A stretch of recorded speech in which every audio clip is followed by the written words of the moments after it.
Welcome to this explainer. Today, we are taking a seriously epic journey through space and time. We're going to trace the ultimate origins of stars, planets, and, well, the very building blocks of life itself.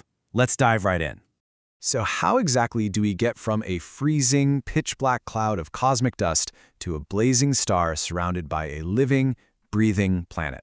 I mean, it almost feels like magic, right? But as you'll see, it's actually a beautifully logical sequence of physics. Section 1. Inside the Cosmic Nursery. Deep inside stellar nurseries, like the famous Orion Nebula, we find our raw ingredients. Now, the interstellar medium is overwhelmingly made of hydrogen and helium. But notice that tiny 2% of heavier elements and that microscopic 1% of dust? That tiny, seemingly insignificant fraction is literally the starting material for everything in our solar system. And yeah, that includes you and me. Section 2. The Epic Battle of Forces. The entire process of star formation is basically a relentless tug of war. It's the inward crushing pull of gravity, fighting against the outward push of thermal pressure. And when gravity finally wins, the cloud collapses, triggering a really violent three-step sequence. First, heating. Crashing particles convert their kinetic energy right into thermal energy. Second, spinning. The rotation drastically accelerates. And third, flattening. All this chaos literally forces the cloud into a unified, flat, rotating disk.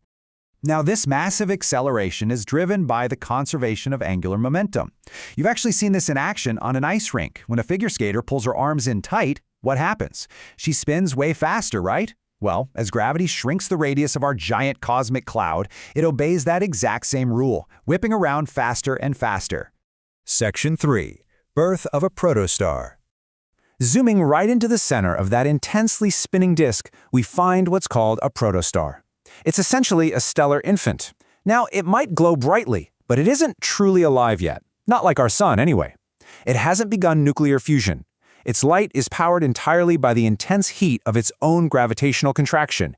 It's basically faking it until it makes it. This infant stage, which astronomers call the T-Tauri phase, is kind of like a violent cosmic tantrum.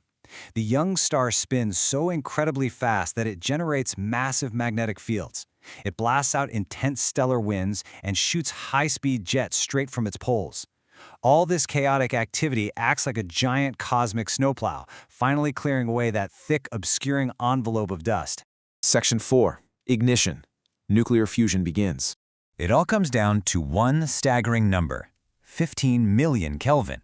That is the extreme core temperature absolutely required for ignition. The hydrogen atoms are packed so tightly and they're moving so violently that they literally smash together, fusing into helium and releasing an unimaginable amount of energy. As the saying goes, a star's life is a constant struggle against the force of gravity. Once fusion finally kicks in at 15 million Kelvin, that explosive outward energy balances gravity's relentless inward crush.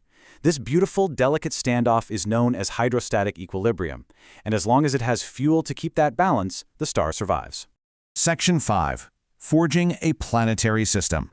While the newly born star takes center stage, we definitely can't forget about the swirling disk of leftover gas, ice, and dust that's still orbiting it, because this is exactly where planets are born. Astrophysicists generally point to two distinct models for how this orbiting debris actually comes together to form worlds. First up is core accretion. This is a slow, bottom-up grind. Microscopic dust clumps into pebbles, then rocks, eventually building terrestrial planets and gas giant cores over millions of years. But then you have disk instability. This is a rapid, top-down collapse where a massive disk fragments right under its own self-gravity, forming giant planets in what is basically a cosmic blink of an eye. The absolutely crucial stepping stone in that slow bottom-up process is the planetesimal. These are kilometer-sized boulders formed when dust and ice literally stick together, first through static electricity and later by the pull of their own gravity. Think of them as the essential cosmic bricks used to build an entire world. Section 6. Seeds of cosmic life. Carbon, hydrogen, nitrogen, oxygen, phosphorus, and sulfur, the CHNOPS elements.